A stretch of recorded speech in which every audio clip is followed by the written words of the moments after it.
안녕하십니까. 소울위드코인의 KJ입니다. 최근 코인과 관련된 방송을 보다가 은행들이 XRP를 직접 보유해 사용하게 될 것이라는 이야기를 들었습니다. 그런데 또 다른 방송에서는 은행들은 리플의 시스템을 써도 XRP는 쓰지 않는다는 이야기를 아무렇지 않게 하고 있는 겁니다. 이래나 저래나 XRP가 많이 쓰이기만 하면 장땡이긴 하지만 아직까지도 유명한 사람들이 혼란을 주고 있는 지금의 현실을 보며 오늘은 다시 한번 리플 시스템을 조금 더 정확히 들여다보고자 합니다. 은행이 XRP를 직접 보유하려면 탈중앙 분산 원장인 XRP 레저와 직접 연동해야 합니다. 그렇게 되면 그 순간부터 프라이빗 키로 자산을 직접 관리하는 구조가 됩니다. 그런데 미국 통화감독청 지침만 보더라도 탈중앙화 자산 특성상 해킹이나 분실 사고가 발생할 경우 사고의 원인과 책임 소재를 명확히 가리기 어렵다는 이유로 은행이 프라이빗 키를 직접 관리하는 방식은 사실상 불가능하도록 엄격히 제한하고 있습니다.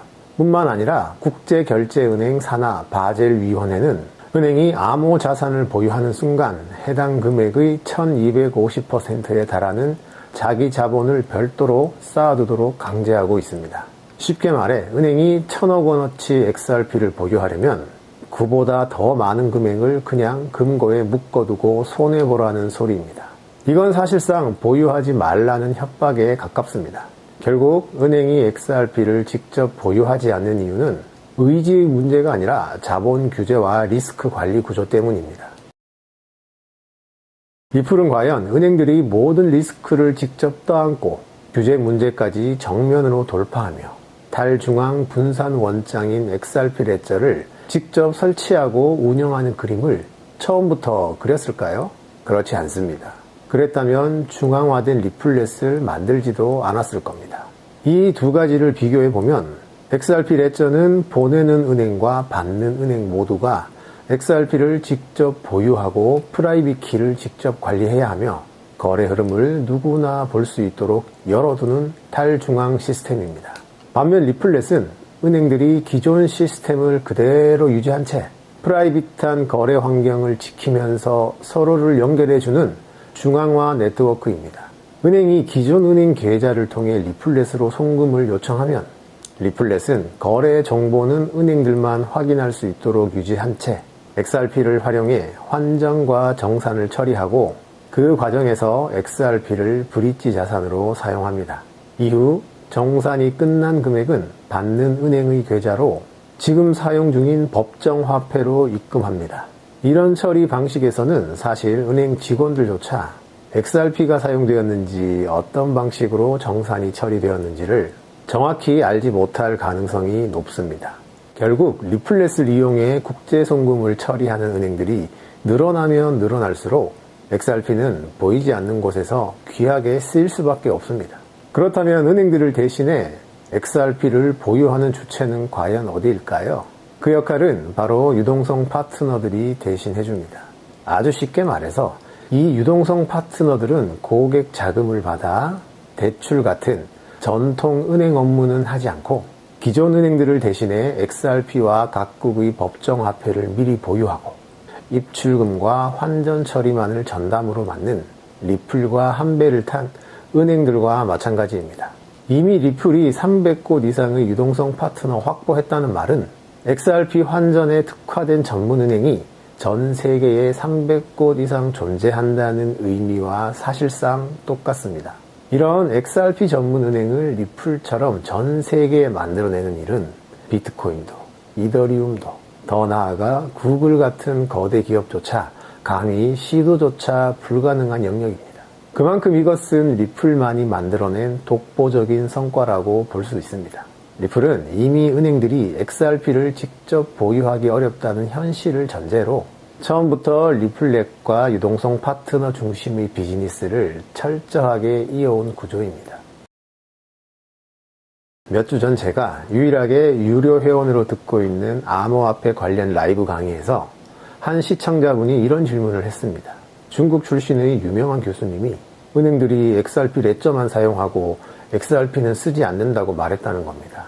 만약 정말 그 교수님이 이런 워딩을 사용했다면 저는 이건 상당히 심각한 문제라고 생각합니다.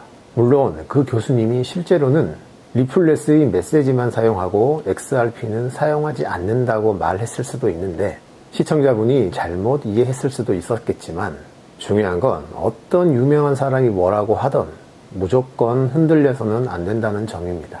그래서 저는 이 부분을 다시 정리하기 위해 리플렛과 관련된 영상을 한 번 더 만들게 되었습니다.